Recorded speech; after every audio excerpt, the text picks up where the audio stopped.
could ever meet, man. Kindest fucking dude, man. He has a sweet heart. He'll take the time and day to talk to you. Really? He'll tell you, hey, like, you know, I see what you're doing with this technique, but if you go this route and you add this in there, it'll make a whole difference. He's like, you don't gotta take my word for it. And I'm just giving you constructive criticism. I'll take it and I'll try it out. And I'm like, oh shit, okay. I know exactly what he's talking. And I'll message him and everything like, hey bro, I tried it out. Here's how it looks. He's like, you got it on point.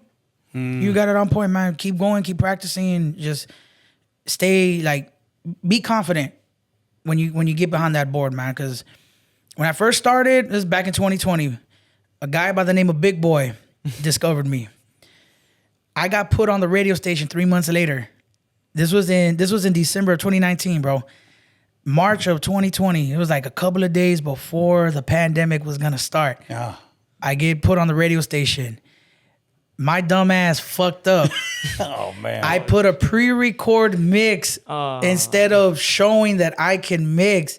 And I saw the disappointment in his face. I'm just like, fuck, okay, what do I do? And I'm panicking. Yeah. I'm fucking panicking. All I had was a phone.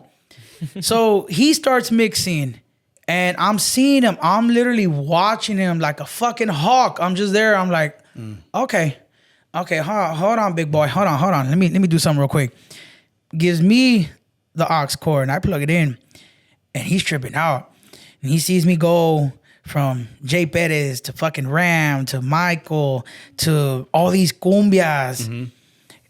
Trips the fuck out. I go from cumbia to Return of the Mag. From Return of the Mag, I go from In Too Deep. From In Too Deep, there I am with fucking Humpty Dance, and he's tripping out. He's like, yo, okay. At that point, I got him. He gave me a lot of shit that night though, but it's because he said, he's like, hey, like I see something in you, and I know you got the potential, so. Here I am 5 years later, and 6 years later, and I'm still dominant. That'll work, man. That'll work. Jeez. So when you were doing that, when you say you had a pre-recorded, so it's like a SD card or something, or USB thing, or what do you mean by that? Like on the program, I did a whole pre-record mix. Oh, so you already had it all recorded? Yeah, it was all recorded. Everything was set to my liking. But it wasn't to his. He didn't give a fuck about a pre-record. Man, and he told me, you know how many people send me shit like this? You know how many times I hear that on a daily? Like, come on, like, Oh, he wanted to see you live. Yes, he wanted you to see. Yes, instead of me like, hey, look, here's what I got. No, he wanted to see if I can actually talk my shit live and see if I'm capable of doing it. So, like I said, I fucked up when I walked in. Like I said, I was confident and I was cocky. But when he saw when I shut the fuck up and I got behind my phone, I can't say board because I didn't have a board back then. Oh shit! Got behind my phone, and next thing you know, he sees me punching everything. And he's like on the phone, and I'm on point. I'm not missing a beat or nothing. He's seeing it with his own eyes, and he's just like, oh shit! Dang, is that recorded somewhere? You know what? I think it's still on his TikTok. I mean, really? because it's still there. I think that's pretty badass, dude, that you're doing all of that just on the phone. Mm-hmm. You know, not with all the equipment and shit. I think that would be... It's because it's not needed, really. You really don't need all that, but it looks good, though. It looks like with all the equipment, but like you could do it literally on your phone, like nothing. Like, really? Yeah. I've seen them. It's still hard. I've seen guys do it. Hell, I've seen it without jog wheels. It's just like a whole thing right here, and it's just buttons. Damn. That's all they do. They don't really scratch. There's in some cases you don't really need a scratch. You know, if you're in a club and you have the whole entire crowd, there's no reason for you to scratch. I've seen a lot of EDM DJs do it. There's one before they closed down. It was called the Sandbox out there off of 1604. I was drunk. And I stared at this dude for 4 hours straight in the booth. I was in the booth just watching him. I was drunk out of my mind, but watching him just literally blend, and all he's doing is just moving that crossfader, not touching the jog wheels. He's just loading songs. That's all it is, and he's just blending in. He's not even off beat, and if he is, he makes that shit so good that it don't even look like it's off beat, and it just rolls right in. And I'm just there. I'm like, I know I'm drunk, but this is the best show ever. Like he had me look. I didn't even know it was 4 hours. I just looked at it. It felt like 20 minutes. And then the lights came on and he's like, hey, bro, hey, thanks for coming out. Where it's done. The show's over, dun dun. He's like, you've been standing there looking at me for 4 hours. It's been 4 hours. Shit. Okay, my bad. Like, I thought it was just like 10, 15 minutes. What? He's like, yeah, you didn't see how many times they gave you a bottle? Like, did I say yes? It's like, no, you just kept looking at me. I'm like, oh, fuck. Okay, then you must be special. Because for me to turn down liquor, hell. When you're performing, do you already have kind of an idea of what you're going to do? Or is it just whatever you're feeling? Or I don't know. I'm just asking because I don't know. I'm not going to lie. I've tried having a mindset of what I'm gonna go with. A lot of times it backfires. Really? I don't know. I just go with the flow. Like tonight, like at La Rancherita, I've been going there for what? You see, we've been there for since September, right? Early September. Yeah. So like early September, I've been going, and I didn't go in with no mindset. I just said, you know what? Fuck it. Go big or go home. First song I played, I got a good amount, and then because it's my first time, they're barely seeing me. They've seen me on TikTok or at some festivals, but they've never seen me in a club setting, and it's been a while. So here I am starting out with the first song, and then they're there like, okay, we're feeling you. Next song comes in, and they're like really bumping their heads. They're getting out of their seat like, all right, okay, one more. Sure enough, one more, it'll be the banger. Now they're coming in. They're like, okay, we're fucking with you. You connected the dots. Now let's see if you can maintain it. I'm maintaining it for 15 minutes straight. They're not done. They're not gonna finish going to their seat. They're gonna finish when I say they're gonna finish. And they're dancing all night. Even if I switch up to a whole different genre, they stay on that dance floor. And I've seen it multiple times in West Texas. I've seen it in Monterrey.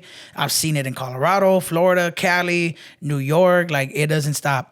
So are you? So you're literally reading the crowd, basically, and that's when you know. Okay, hey, if they like this song and they like this one, then I know the mindset of these people that are out, right? Because there's more. You're drawing more people, so you're gonna move. You're gonna stay on that genre, or okay. So yo soy Latino, way. Like yo soy Mexicano all the way. Like if your your demographic is Mexicanos, you're gonna play some Mexican shit. Yeah. You're gonna please them.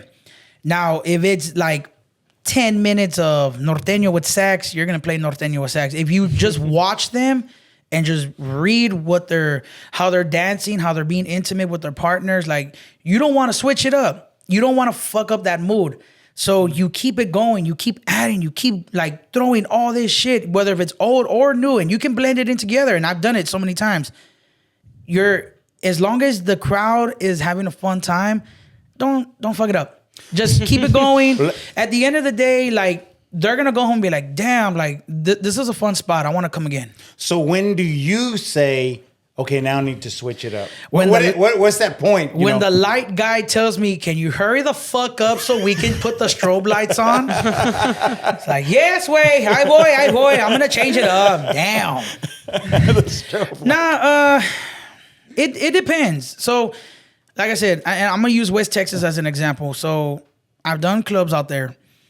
I'll go 30, 40 minutes straight, sticking with either like Tejano, and they're just, two-stepping, doing vueltas and all that. Because again, if they're having a fun time, why fuck it up? Yeah. At some point, when I start seeing like a couple of people start leaving because they're there like, ay, eso pinche madre, ya me cansé, ya bien calor allá adentro, nambe. So the whole back is wet. There's a big old round circle in the back of the guys. And I've had it. So San Angelo, we were at a spot called Ranch 125, and you can ask my wife. It was fucking hard to read that crowd because I get told, hey, it's a Tejano night. Okay, I'm playing Tejano music. No one's dancing. I'm like, bitch, what the fuck? The minute I went to cumbias, about an hour and 15 minutes of nothing but I'm losing my mind. I can't play cumbias for so long. But they're dancing and they don't go back to their seat until one guy came up and said, hey, bro, can you put on some 90s rap, please? Like some hip hop, like goddamn, like you got me drained. And then I was like, yeah, I got you. When he turned around, big old wet spot on his back. Going towards his blue, bro, hit the ass part of his blue jeans is like super dark. Damn. But like this fucking color. I'm there, I was like, okay, I got them. But if someone tells me, hey, like, can you switch it up, please? Like, I need a breather. Okay, cool. Just because one person needs a breather don't mean no one else needs one. But the minute I switch it up and they don't leave, oh fuck, I'm gonna have a fun time. Damn. Yeah, because I mean, back in the day, we didn't have mix. I mean, we didn't have that, right? It was play one song full and then just hope that you can just fade it into your next song and you just, that's it. It wasn't no mixing around because it was, there were actual vinyls, man. So they had to, get ready, set the needle, all that stuff. I know with vinyl, Big Boy told me this because he used to DJ out there in El Paso. So back then it was tape. And that's where your cue point was at. They didn't have cue points back then. All they had was just the centerpiece, which was control your volumes, and then they had your jog wheels. So on each vinyl, you had to carry multiple copies of vinyl of that same song because if one record was busted, you had another one to cover it to make sure that you were good. I still got whole crates of fucking vinyls, bro. I still got Fleetwood Mac. I got all that shit there on the side. And I would start marking my cue points because you had to stop it somewhere to put that tape. And that's where you were going to start. If there's a tape coming into the record, that's where it's going to end because you didn't want to go further than that. Mm-hmm. So that's how Big Boy taught me. So when I got my old vinyl out, I started marking shit. It was either with tape or with like a white marker. That's where you knew where you were going to start or where you were going to finish. And that's how it was. So he told me too, you had to carry multiple copies of the same song because you didn't know if the record was gonna fuck up or if it broke. Because a lot of times if you start going stupid with it, doing all these tricks, like the last time he was out there, it was back in like 87, 88.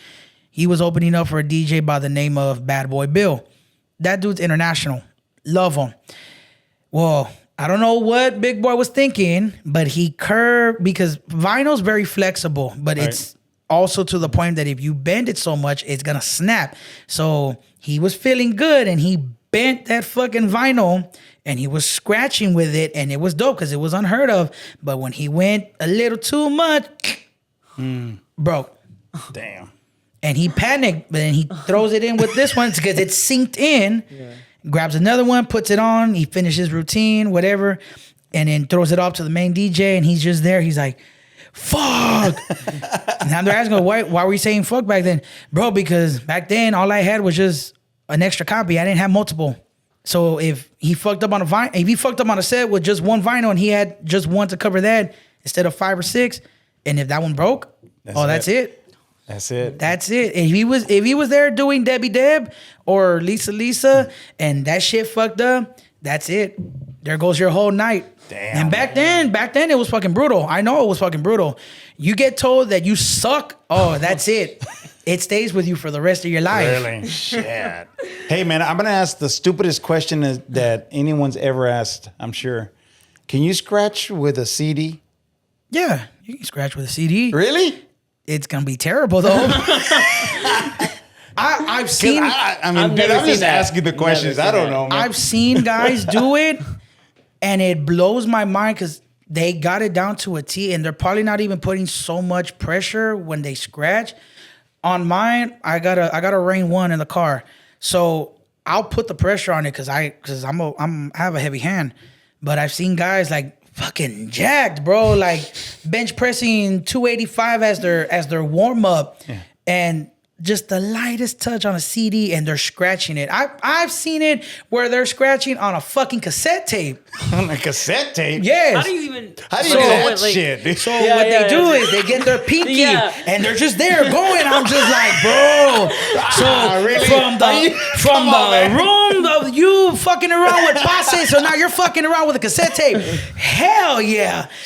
I won't do that shit, but I'll do the cassette shit. I'll do that. But really? I just know that this pinky won't fit in the hole. I ain't never seen so I'll that. just get some pencils. I'll stick a pencil in there if I got to, just to fucking scratch it. But I've seen it. It was at the DMC. It was about 2005.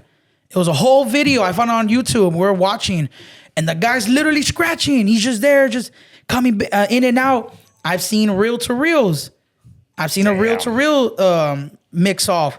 I think it was in Germany. Dude had a whole crate of reels. There he is switching, and he's literally keeping the beat. And them tapes can pop off.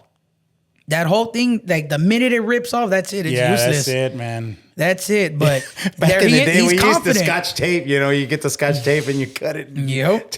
Yeah. I know what you're talking about. Yeah, to fix it, right? Because I mean, you didn't want to go spend. I think back then they were like, I don't know, $8, $9, but that was a lot of money back then. Or not, like with radio too. Like I know, like with Big Boy too. He told me that around like 92, 93, he was working at a radio station. It was late nights, and he did a lot of the editing. So if there was any new music that came in and they had the word ass in there he is, cutting that part out, stitching it in, or if he's in like the communications room and they're doing air checks, he has to literally like pull so much. Yeah. And he's like, bro, like the whole floor will be covered in film, but then cutting it all up, whatever, throws it in the trash, brand new, floor's clean, everything looks good. But it's a lot of editing, like I said, with music, with people talking on the mics. If someone said like a swear, I know back then, like with FCC, they were like real strict, big time. I mean, now you can't say like fuck and all these other ones, right? I mean, but you can say shit. You can say ass. You can. You can't just. Here's the thing, and I can't believe I'm gonna say this, as I know I'm gonna get in trouble too. So. And I'm sorry to my boss. I know he's gonna hear.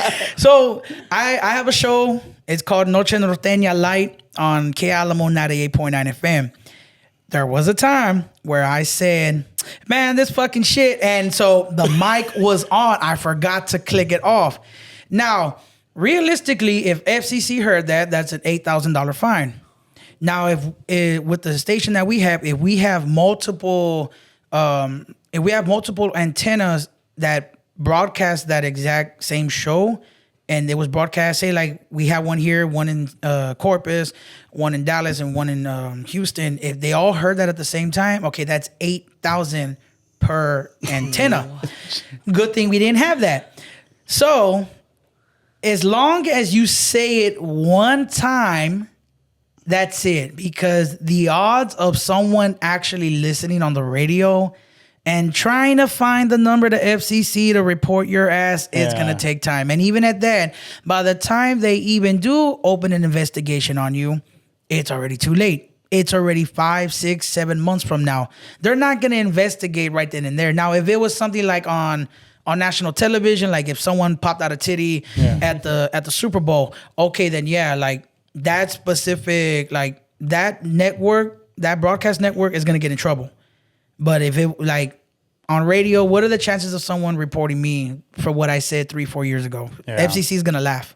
That's true. Now I'm not saying to take that chance. Don't do it, because the chances of someone actually listening to you, like one of your ops, and like, oh, got his ass. Find the number to FCC right now. We gotta call him. Like, but still, it's a 50-50, but it's a very high 50-50. Do not take the chance. Even if you're confident, do not take that chance. Let's talk about radio. I mean, everything you get on your phone now, right? I mean, everything. I mean, you can listen to music now, download it, stream it, that whole thing. And radio is, I don't know, people still say it's a thing of the past. I mean, is it still a thing of the past? I mean, you're in the scene, right? Are you in the radio scene? Are you doing? So what's going on there? I say it is a thing of the past. I'm not gonna lie, like. Back then when I was a kid, you wanted to hear new music, you had to put it on the radio. Yeah. Now you can find it on your phone, Apple Music, Spotify, all these outlets. But how it's outdated for us, it's not outdated for the older community, the OGs that still listen to the radios. Like, I shit you not, man. I've had older cats, you know, hit me up and they'll tell me, they're like, man, like, I know, you know, you're young. You probably don't remember bullshit, because I do. He would tell me, he's like, I've heard you on the radio, and, you know, I'm playing it to my wife. They've been together for about, you know, 30, 40 years. And he tells me, he's like, I turn it up. I know the music you play at that time, and it's a lot of the music that me and my wife grew up on. And I'll turn that bitch all the way high, and we'll be dancing in the living room. And he would tell me, he's like, I can, you know, he's like, my son taught me how to do YouTube and all that shit. And you know what? That's great. I hate commercials. I was like, yeah, I hate commercials, and I hate the monthly, feel you on that one. Monthly fee too, right? and so I tell him, I was like, so if you had to choose, he's like, I'm gonna stop you right there. I'll stick with radio. He's like, because yeah, service, you know, it can go in and out, and that's for all radio stations. It's like, but it's that nostalgic feeling. You can't get that with YouTube and all that. And that's the thing with the radio back then, like you were saying. So when a new song came out, a new album came on, right? That's where you heard it, right? Mm-hmm. Now you hear it where? Like, again, I'm an OG, right? So where am I going to go look? I don't even know. I don't even know that, you know, Jay Pettis put out a new, you know, CD or LP or whatever. I have to go look for it, or somebody has to tell me. Or if I go to a dance, I see him and I hear new music. I say, oh, he must have new music, right? Yeah. Other than, because back then you had, you know, at the Tejano station, you had a country western, you had a rock, you know, R&B, so forth. And so whatever genre you wanted to listen to or find out more about, then you switch the dial and you listen to it. Yeah. Now you switch to those dials and they're playing the same shit, man. That's discouraging, you know. I know with us, I know we do play a lot of new music because we're pushing out the new wave. And like with my show, it's hard. I can't play new Tejano music. I'm playing norteño music. I'm playing the music that you would hear at your tia's house, at your tio's house, when, you know, it's time to get together with the family, and you hear like Ramon, Come On, Intocable, Pesado, Iman, Zamorales, Macizo, and all them. That's the kind of music that I play. That's the music that I grew up on. No disrespect to Jay. I love Jay because that's my best friend. I love that boy to the day I die. I know who he was. I know who Ram was. I know who David Lee was. I know who Emilio, Selena, all these cats, everyone that's been in the game for over 20, 30 years, I know who they are. I couldn't relate to them back then as a kid because hearing, like I said, Ramon, Relámpagos, Tigres, Raileros, all them, is because of the accordion. Once I hear it, I was like, okay, I know I'm listening to good shit. No disrespect to them. I didn't like keyboards and synthesizers back then. Now I'm like, okay, I fuck with this now. Okay. And like it always happened. It always happens late. It always happens like around high school when I start, you know, taking a listen to them, and I'm like, okay, I see what they're talking about now. Like, all right, I'm gonna fuck with it. Mm-hmm. So, and I told all of them, I was like, man, like I didn't start listening to y'all till like I was in my junior year. Yeah, and the thing with Tejano is like, it's the same. It's the same cats, man. Mm-hmm. We're not given the newer upcoming, the young groups that are coming up, right? Mm. You got to go find them, and where am I gonna go find them? You know, and again. If back in the day you heard them, it's on the hey, there's a new superstar and her name is Selena. Okay, here's her new single, and they put it on. Right now, I don't hear that anymore, and that's not just talking about Tejano. I'm just talking about music in general from a radio standpoint. Just don't hear that anymore, man. I don't hear the newer. Oh yeah, like even with hip hop too. Like I was out like. I put on the beat every now and then when I was working out there in the field. I don't know who the fuck Big X the Plug was, so I heard Texas, and I'm just like, I fuck with this. Okay, there I am, you know, looking him up, and he's doing a lot of the music from like the 50s and 60s and redoing it as now, and it sounds great. I like, man, like it took someone, because me and him are the same age, and it trips me the fuck out. I'm like, okay, like he has good taste. I bet if I were to pick his brain and I tell him who's this cat and what song is this, he'll probably figure it out right then and there. It's like, but yeah, with hip hop, with shit, even with rock too. I stay with Metallica. I stay with AC/DC, Anthrax, Iron Maiden, and all that. I don't know who these other cats are. I didn't know, like with Chris Jericho, I thought he was fucking around. I didn't think he had like an actual band called Fozzy. I thought he was just bullshitting. No, he has an actual band called Fozzy, and he has music out. I'm just like, well, goddamn, 2009 was a crazy ass time for him. You know who the last band that I heard on the radio? This was the last one. Was a rock band called Greta Van Fleet. Have you heard of them? Mm-mm. So I'm listening to a sports radio in the morning. I'm going to work, and I hear this guy goes, "Yeah, you know this cat. A friend of mine, he turned me on to this, and he goes, it's a lost Led Zeppelin song that this came out, and they played it, right?" I was like, "Man, I've never heard that song." And I'm all, I'm down with all the whole rock too, And I go, "Man, it sounds pretty badass." And then after the song, he goes, "By the way, that was not Led Zeppelin. There's this new group by some kids called Greta Van Fleet, right? Sound just like freaking Robert Plant, right? Sound just like Led Zeppelin." Oh, shit. Yeah, and that's again, if I wouldn't have never heard it on the radio while listening to, going to work or whatever, I would have never known who these guys were, man. And so since then, I kind of follow them a little bit, saying, listen to some rock, because where are the rock bands? I mean, there's no rock bands anymore. I mean, and if they are, maybe I'm just old, man. I'm not looking for them, and I don't know. But man, where are they? With rock, it's kind of hard for me to, like, if it's like hardcore heavy metal, I'm just like, I'll listen to like 3 minutes of it, and then I'm gonna go take an Advil. Cause there's one, and it's out there in Houston. They tripped me the fuck out because they had Puño de Tierra from Ramon as their intro. All the way, they played the whole entire song in its entirety, from beginning to end. Right there, once it ends, boom, they start off, and they're fucking head banging, doing that mosh pit, and I'm just there. I'm like, okay, y'all got my blessing to do that shit. Just don't bring it over here, because you're gonna have a lot of people scratching their heads like, what the fuck is this? All like, what the hell? Like, it just went from like wholesome, like, all right, hell yeah, we about to drink, to like, I'm about to punch the living shit out of you. Like, oh, okay, yeah, violent. Yeah, I mean, so like those heavy metal bands, right? I never really got into that, but I'm talking kind of more like your AC/DCs, your Pink Floyds, your Led Zeppelins. They're hard rock, but they're not metal rock. You know what I mean? Because that metal rock, I sound like I'm you, man. It's like I get a headache, man, after about 2 minutes. Not even 2 minutes, probably like 2 seconds. I know there's a group out there in Mexico. They're called ICC. They took Wind of Change. I tripped the fuck out. There's no words to it or nothing. It's just instrumental. Turn it into a cumbia.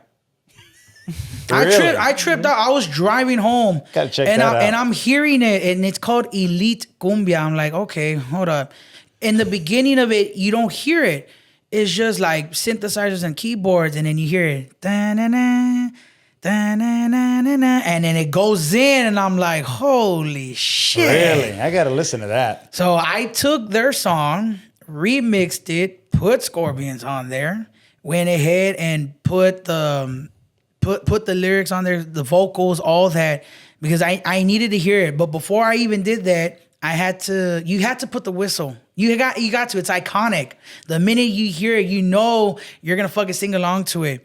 So I put the whistle in, and then cuts into the beat, and then you hear it. Vamos Juan, down to Gonky Park, and goes off from there. What? I had Chris Perez record the guitar on that song. Oh, really? I was like, hey, put your flavor on it. There he goes, just playing. Felt like another Selena melody. Like it. The minute you hear them, it's like, oh shit! Like, and this was instrumental. This was not this was instrumental. This group did it, but like I said, I took that song, I remixed it. I got in that studio, called Chris, and I told him, look, do me this favor. I got you. Okay, all right, you got me. Well then, like, I'll send you the bill. Not right now, but not right now. Yeah, he's like, not right now, but we got something cooking. Like, I'll give you this and the bill. And I'm like, all right, thanks, ass. So he sends, like, he does his licks, everything sounds great. Shit, I send it off to some close friends of mine, I tell them, do not share it with no one. No, because I know how people are. People are real anal when it comes to you messing with their favorite songs. Yeah. Especially if they grew up listening to that shit. So 5 people turned into 50. 50 turned into 500. 500 turned into 1,000. Yes. Like, okay, fuck. All right, I gotta come up with an explanation as to why I touched it. I didn't get one single bad review. Really? I had everyone telling me, they're like, we see it. We see your creativity. We're not gonna That's say cool, nothing. man. We're not gonna say nothing bad. That we is love cool. it. So during some of your sets out there, when let's say you're at a West Texas, in Lubbock or something, right? Do you add during maybe a cumbia mix? Do you add any? No. You don't add no rock, no R&B, Okay, no. so I went. Let me see. I went from Que Calor to Back in Black from AC/DC. I'll speed it up a little bit to go in with No More Tears from Ozzy, and then go into Rock of Ages from Def Leppard. I'll keep it going, bro. Like, and there's people tripping out seeing me. There I go from Def Leppard to Poison, and they're freaking the fuck, and they're vibing. They're there drinking. They're throwing gritos, whistling, all this and that. Like, keep it going, keep it going. I'm speeding it up more and more and more and more and more. Throw them out of nowhere. Boom. Brooks and Dunn. Hank Williams Jr. coming in. George Strait coming in. And they're like, holy shit. There comes Metallica. Wow. Here comes fucking Anthrax. Here comes Alice Cooper. Here comes Kiss. And they're freaking the fuck out. They're like, bro, how old are you? I was like, oh. And that time when I did it, I was 26. They're like, bro, you're this young and you know this. Like, well, yeah, because my mom's a big Metallica fan. My cousin Coito and Brian, my cousin Coito started out with Intocable years ago. And in the studio, none of the guys knew who Metallica and AC/DC were. He was the one who knew because he was playing it in the studio. So here comes the lead vocalist from Intocable, and he's like, hey, what's that? Oh, that's Enter the Sandman from Metallica. Okay. He's like, can you play that again? Plays it, whatever, and hears it again. He's like, oh, shit. He's like, okay, if you like that one, okay, here's Alice Cooper. We're going to play this one real quick. Oh, okay. And then here he comes with Kiss, Detroit Rock City. Hears it, and he's like, oh, shit. Okay, I like this. Now they're influenced by these guys.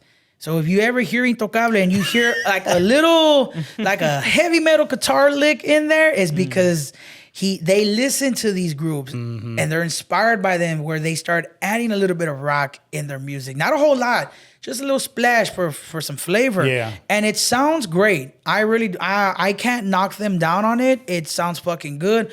Like I said, my cousins, my Cecil, what's that one song? Come on, hear the noise. Okay, yeah. Okay, that drum beat, that lick, we have that on the live album when we were doing a song called Estoy Seguro. So you hear it, and you wouldn't even notice. If you didn't listen to rock, you wouldn't notice. But if you're a rock fan, you would notice it, like, oh shit, I know that lick from somewhere. Hold on. And you're singing it in your head like, come on. Nope. It's a cumbia coming on. And you're there like, holy shit, they threw that in there. And it blows my mind. It still blows my mind to this day. It's already been 15 years and it still blows my mind to this day. Man, we got to listen to you. What time do you come on at night? So is it every night? Is it not every night? So so Thursdays I come on 6 to 8. 6 p.m. to 8 p.m. on 98.9. A lot of times you'll catch me on TikTok. Every once a month, the beginning of the month, I'm at La Rancherita. Now, I don't stay in San Antonio a whole lot. I'm either traveling to West Texas, to El Valle, to Dallas, like right now, like today, like we came back from Dallas. That was a long ass drive. Yeah. Or you can catch me like all over the U.S. Like I said, I go to Florida. I'm always around like the Ruskin, Tampa Bay, or like Tampa area around that. Cali. We're going back to Cali. We're gonna be there in Long Beach, and sometimes you'll catch me in South Central. Colorado, it's like, let me see, Pueblo, Denver, let me see, Aspen, like around, or even Greenlee too. I would say Greenlee because there's a lot. I didn't think there was a lot of Mexicanos out there, but there is. Really? And I love it. But it's like, it's not like the Mexicanos you see here in Texas. There is some people from Texas out there that live in Greenlee. Like, I've had people tell me where they're from. Oh, I'm from Cotula. I'm from Dile, Pearsall. But it was back then, back in the 50s, when like my great-grandparents would travel up north to go work. Well, a couple of them settled over there in Greenlee. And they stayed. And it trips me out. Even like with my mom too, I didn't know that my mom was born in Michigan until she told me, yeah, we moved up there and that my grandparents had my mom and they were living in Michigan. Where they lived, it was literally like 2 houses away from where they were filming Michael Myers. Oh, really? Mm-hmm. Yeah, let's film. She told me, she's like, yeah, look, because on the scene, it'll pan to the house and she'll stop and it's a clear one. It's like, yep, there's my house. Right there. Shit. Damn, that's cool, man. That's real cool. I know when I went to Chicago the first time, this is, I guess, late 90s, you know, didn't know what to expect. When I got there, I go, hey, where's all these Mexicans? I didn't know there was Mexicans in Chicago. Man, there's a lot of Mexicans in Chicago. Oh, hell yeah. And I love Chicago too, man. Like, Gabriel Iglesias got me hooked on this. And I'm waiting to meet him because there's some friends of mine that are with him right now. And I'm telling them, look, I get out at this time. Let me go meet the cat. But he got me hooked on this thing, and it was called a chocolate cake shake. It's a big-ass cup with a thick-ass straw. And he tells it on the show how the process of how they make it over there in Chi-Town. So he tells me, he's telling us all about it, and I'm just there like, I want to go try it out. Sure enough, when I was going to Florida, I had to stop in Chicago at the airport. They had a stand where they had chocolate cake shakes. I'm like, shit. It's like, hey, you know this guy? Yeah, we use him for a training video because that's pretty much how we teach the new employees on what's gonna happen whenever new customers come in and they start asking for this, like you. It's like, okay, well, I want it. All right, do you want a small, medium, or large? I was like, okay, well, he had a large, so let me have a large too. I thought he was bullshitting. And I'm there sucking on that damn straw. It's taking a while. I'm seeing it. I'm like, oh shit! It's just like the comedy special. There he goes. Once it hits, I was like, oh shit! Oh, okay. But I had to get like 2 more. I think I got type 2 diabetes after that. Like, I know I did. I know I got 15 pounds added to me when I went to Florida. On top of the weed that I was already smoking, so I already know. You only made it worse, dude. For real. But I mean, I love it, man. I love traveling to these places. I love when these guys and these girls talk about these stories, because what are the chances of you going to, like I said, Chicago, or going somewhere and they're telling you should try this before you leave? Yeah. You know, and it's like to me, it was the best experience going out there to Chi-Town. Besides the deep dish pizzas and all that alone, that chocolate cake shake, it was the best. I loved it. I wouldn't mind going back. To Chi-Town. We went to a place called Oven Grinders right there on Clark Street. What's that? It's across the street from where the Valentine's Day massacre happened. Oh, it's right across the street. But it's called Oven Grinders. Badass, man. It's better than the Uno's. It's better than the other place. I forgot. But we also get Giorgio's.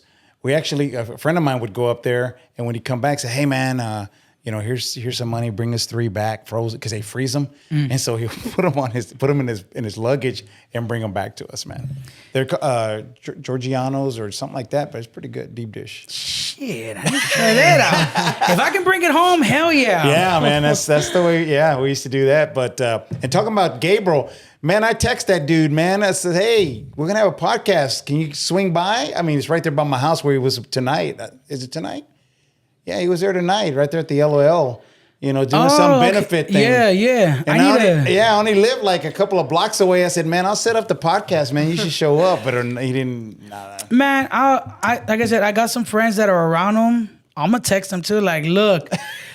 I can't promise y'all shit, but like at least hook a brother up. Like, no shit, man. I can probably promise y'all's numbers, you know, like I'll get y'all's numbers up on TikTok, but like anything else, like, You want me to hook you up with tickets? That's gonna be a while because I ain't getting no tickets until the new year. No tickets, man.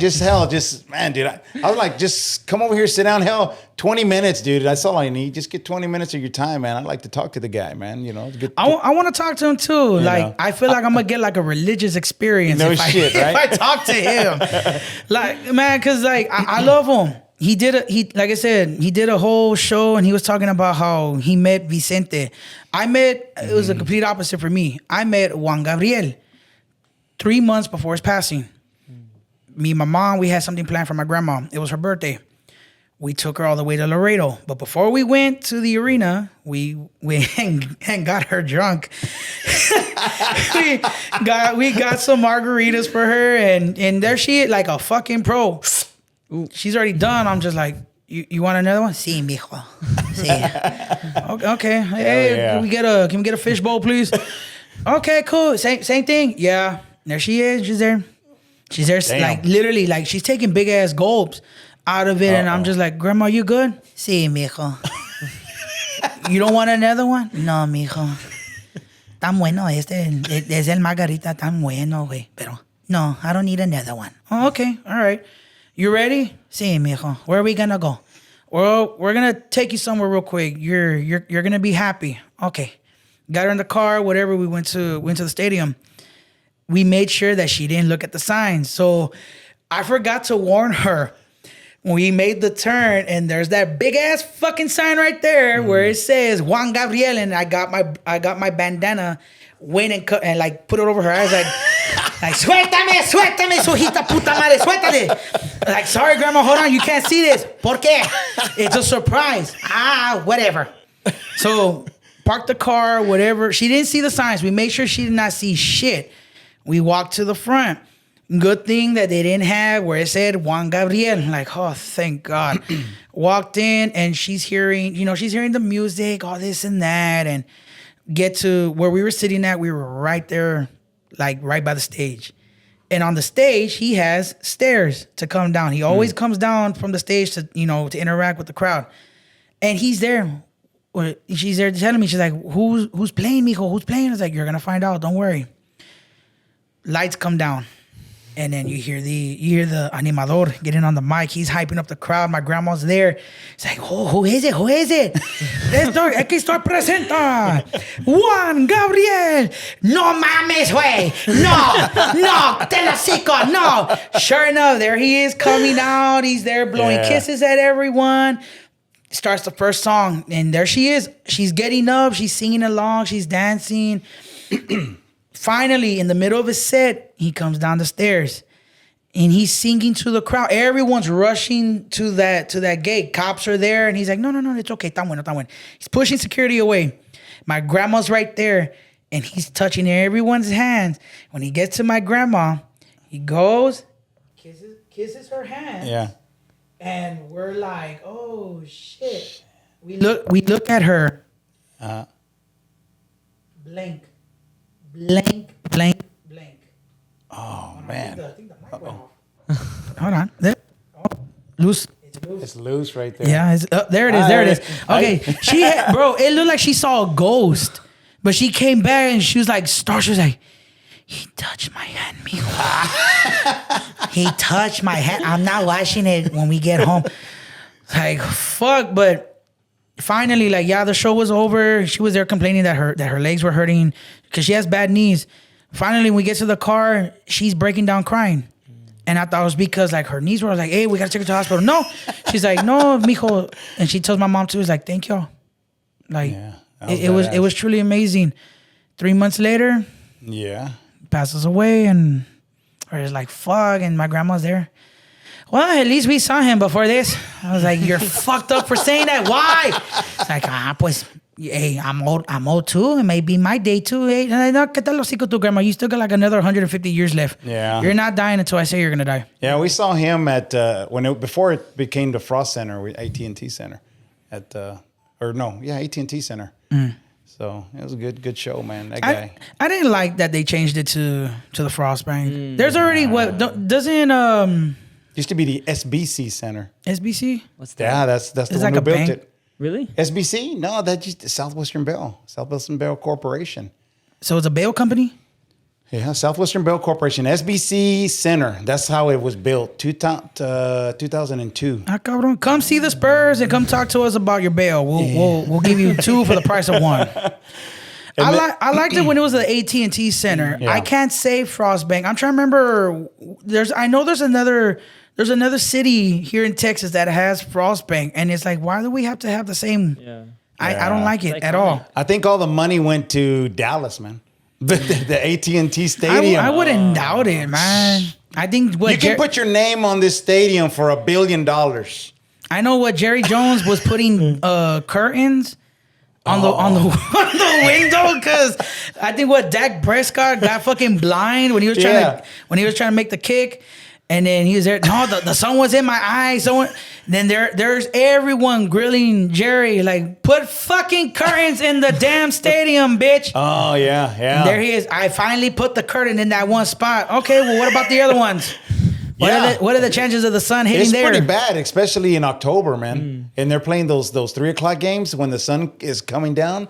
It just happens to hit the field. And if you're going that way, the sun is in your eyes at least 75 yards before you get to the end zone. I mean, it's just in your eyes. How are you going to throw a ball? And especially if you end up on that side of the field. Yeah. Yeah, God was like, nope, not today. Yeah. Nah, I like I said, man, I got a lot of stories, man. Like a lot of road stories that I had with my family, with friends. Like I said, I'm an open book. Y'all can ask me anything y'all want. Yeah. Hey, so what was it that propelled you to, or is it just a little constant, baby steps, and then boom, you hit something big? Or how did you get, to where you're at today? It would be because of Big Boy and the radio station. Like they molded me to how it is to be a DJ. There's aspects to this. So when I started, there's three types of DJs. You have your radio, your club, and your mobile.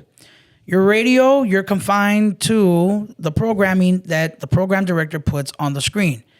Club is a little bit the same as radio, except you can cuss and you can play explicit shit, but you don't have to have a format. Now, mobile, same shit. Sometimes you got to keep it professional if you're working corporate, parties and all that, and you can play whatever you want. But, and I say this, if you're doing quinceañeras and weddings, you're going to have to put a format. They're going to want to hear the same shit that you hear at every single quinceañera. It doesn't matter. It doesn't matter if it gets old or boring. That's what they want to hear. They want to hear Suavemente. Yeah. They want to hear Que Calor. They want to hear Boot Scoot Boogie 107 fucking times. Exactly. Let me see. What's another one? I know there's a new song. The guy that made Cupid Shuffle, he came out with another one called Flex. I don't know what the fuck that was. Flex? Yeah. Flex? I heard Mambo 45 guy? Nah. The Mambo 45. Nah. So this one, I didn't know. All these songs that come out are from TikTok. I didn't know about Flex until I played it. And then I'm seeing everyone do the dance. And I'm just like, yeah, my kneecaps could never. Shit. Hell no. I haven't seen that one. It tripped me out. It tripped me out. You'd be surprised. Like you go do like quinceañeras or weddings. Boom, they tell you play Flex. It's from Cupid. Okay, well here I go playing Flex. There they are dancing. Slide to the right foot left, and they're doing it fast as shit. And I'm just like, yeah, nah, you lost me after right foot, left foot, and then all this and that, jumping jacks and push-ups. Hell no. Push-ups. I know they changed up the wobble. Really? And I'm there, and I've done it in Kingsville, and it's a sea of white people, bunch of unseasoned chickens. There they are, and they're doing it's like a whole different step to it. And I'm just like, where's the wobble? Y'all ain't wobbling. What the fuck is this? There they are. Like it's like country line dancing. I'm like, no, fuck no. And I had a friend of mine who did the exact same thing. She was at a party, she is wobbling and she's like looking up. But then when she looks down, everyone else is doing the exact same dance that they're doing that's different from her. And she's like, nah, fuck this. I'm getting off the dance floor. Like she lost all mojo after that. Bro, I have videos of it all over social media and they're just like, oh, it's a new trend. It's a new trend. Why can't y'all accept it? Because he's telling y'all to wobble. He's not telling y'all to do country line dance. The fuck? Yeah. Y'all want to do that, do the country version of that song. Yeah. Oh, man. It's called Copperhead Road. Go do that. Copperhead Road. Man. Shit, it's been a pleasure, dude, to have you here, man. I really appreciate you coming by. Hopefully have you again, man, in the future. Yeah. I mean, an hour went by, I see. Oh, shit. And I know you got something tonight you got to go get ready for. Yeah, before I go, hold on, because I know you said your grandson said that he is coming up. Yeah. So I'm gonna tell you this: my life ain't all fireworks and money and women, because I'm happy with one. You're gonna have a lot of bad days, because I'm gonna tell you right there, my first one, I still remember it to this day. I still use it as an example. You can't always win. If you think you can, you won't make it. You need to have bad days in order for you to have good days. Once you have good days, now you're going to have better days. But there's going to be that one day where you're going to get on stage. Like with me, it happened last year.